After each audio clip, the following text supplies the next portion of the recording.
வணக்கம் நண்பர்களே! ஸோ ரொம்ப நாள் ஆச்சு வ்ளாக் போட்டு. டெய்லி வ்ளாக் போடுறவங்கள நெனச்சாலே ஒரு சல்யூட் வைக்கணும் போல தான் தோணுது. அவ்வளோ கஷ்டமா இருக்கு டெய்லி வ்ளாக் போடுறதெல்லாம். ஸோ ஈஸ்டருக்கு அப்புறம் ரொம்ப பிஸியாயாச்சு. இப்போ ஃப்ரீ ஆனோனே வ்ளாக் போட ஸ்டார்ட் பண்ணிட்டேன். எப்பவும் போல காலைல சீக்கிரமா எந்திரிச்சு நம்ம காலேஜ் போய் ரீச் ஆயிட்டோம். இன்னைக்கும் ரீச் ஆயிட்டோம். இன்னைக்கு ப்ராஜெக்ட் ஒர்க் இருந்தனால, ஸோ நம்ம ஜங்ஷன் போய் சில பொருட்கள் வாங்க வேண்டியிருந்தது. அப்படியே அடிக்கிற வெயில்ல பல்ல காட்டிட்டு, வெயிலும் பல்ல காட்டுது, நம்மளும் பல்ல காட்டிட்டு ஜங்ஷன் போயாச்சு. ஜங்ஷன் போயிட்டு, அங்க நம்மளுக்கு தேவை எலக்ட்ரானிக்ஸ் ஐட்டம் இருக்குதான்னு பார்த்தோம். பட் ஒரு ஐட்டம் கூட நம்மளுக்கு கிடைக்கல. வெரி சோகம். அப்பாலிக்கா வெளிய வந்து சோகமா பார்த்துட்டு இருக்கும்போது, நம்ம கண்ல மாட்டுனது தான் தங்கை பேக்கரி. ஸோ கிடைக்காத கவலைய மறந்துவிட்டு, போய் ஒரு பப்ஸ் அடிப்போம் சொல்லி நம்மளும் ஃப்ரெண்ட்ஸும் உள்ள போயாச்சு.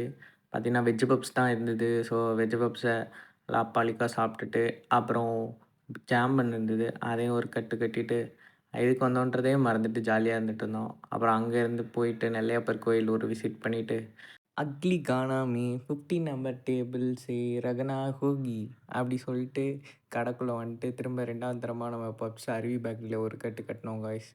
அப்படியே நம்ம அங்கேருந்து கிளம்பி நம்மளுடைய ஃப்ரெண்டு வீட்டுக்கு போனோம். ஸோ ஃப்ரெண்டு வீடு நல்லா டவுன்லேருந்து உள்ள அவுட் சைடர் இருக்கு. ஸோ நல்லா க்ரீனிஷா இருந்தது சுத்தி முத்தி பார்க்க. சரி அவங்க வீட்டுக்கு போயிட்டு அப்படியே சுத்தி பார்த்துட்டு, அப்படியே அங்கேருந்து நம்ம கிளம்பியாச்சு காய்ஸ். திரும்ப காலேஜ் வந்தாச்சு. காலேஜ் வந்தப்புறம் ரொம்ப தண்ணி தாகமா இருந்தது. ஸோ டிஸ்டன்ஸ் எஜுகேஷனில போயிட்டு ஐஸ் வாட்டர் குடிச்சிட்டு, அங்கேருந்து அப்படியே நம்ம திரும்ப வீட்டுக்கு கிளம்பியாச்சு காய்ஸ். எலக்ஷன் அவேர்னஸ்க்கு பலூன்லாம் கட்டி பறக்க விட்டுருந்தாங்க. இன்னும் 2 நாட்கள் இல்ல 1 நாள் தான் இருக்கு. அ எலக்ஷனுக்கு. ஸோ எல்லாரும் ஓட்டு போட்டுருங்க. பாய் பாய்.